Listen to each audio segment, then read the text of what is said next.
Hi everyone, Noah the Peaceful Wanderer here.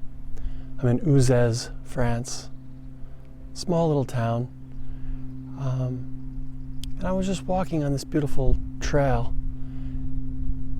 and I was thinking about what to talk about. And nothing came to mind.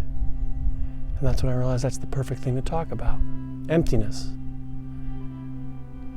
You know, for so many people, including myself, I always wanted to keep my mind full.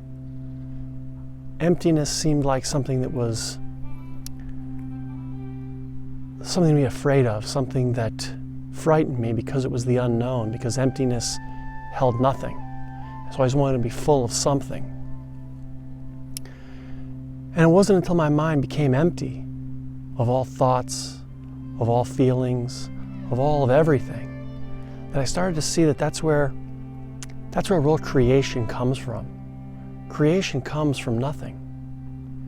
And it's when we're in that state of nothingness, emptiness, that we can really explore.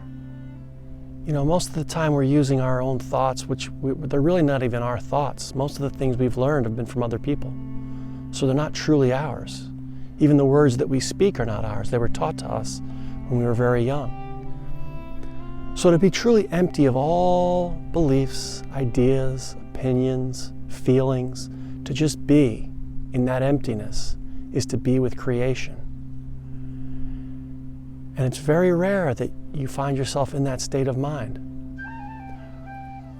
because the mind is consumed with things, with thoughts.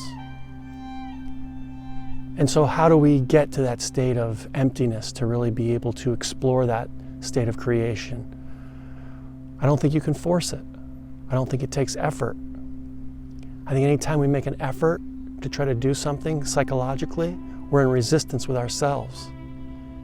It's more about just seeing that we're in a state of consumption, a state of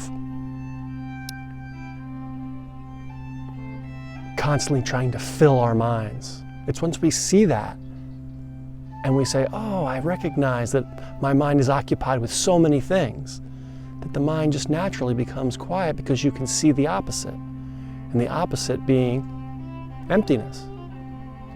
So don't try to force your mind to be empty, because then it's not really empty. Just allow yourself to look at the fullness of the mind and see how there is no emptiness. See how there's no space in between thoughts for you, which means there's no real creativity. It's just you moving from one thought to another, one memory to another. And this really creates no ability to be free. You know, that's what freedom really is, the ability to move within the mind without any restrictions. And it's when we're in that state that things really open up and we can really become in touch with the present moment. You know, that's part of the reason I take all these walks and I explore this world, is so I can be more in touch with the present moment. Because the present moment is where all the real wonder is. It's not trapped in our ideas or our memories. That's not where the real wonder is. That's where imagination lies. But imagination is not reality. Reality is right in front of us. And the more we explore and touch reality, the more we can see its beauty, the more we can see its ugliness, the more we can see all of it. You know, we don't want to just always look at the beauty. Sometimes we want to look at the ugliness.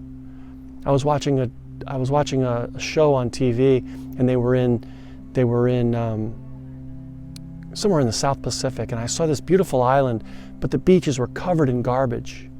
You know, we can't look away from that stuff. We have to look at the ugliness as well, because without looking at reality, we can't make any changes. We can't fix anything. We live in the imagination of a fairy tale, and we're always imagining we live in this amazing world and it's always perfect. It's not perfect. It is beautiful, but we need to see all sides of it so that we're in constant contact with reality.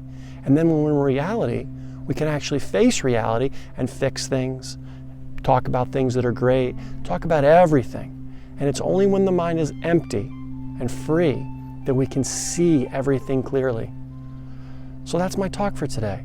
See if the mind, experiment. Pay attention and see if your mind is completely full, or does it have any gaps of emptiness, and see what's in that emptiness. You know, sometimes I'll just sit and we call it meditation, but I'll just sit and look. And I'll see if I can just look with clarity. Not force the mind to be quiet. That's not meditation, that's resistance. Just look and see if we can look at a tree without calling it a tree, without calling it beautiful, without calling it ugly, without saying anything, just looking. Then the mind becomes very still, sensitive, and empty. And it's not emptiness, it's not a vegetative state. It's an alert state. It's a state of great attention, sensitivity, and alertness. And that is truly being alive. And you'll feel your whole body vibrate when you look at life that way. So I hope this talk helps, and I'll see you next time. Peace.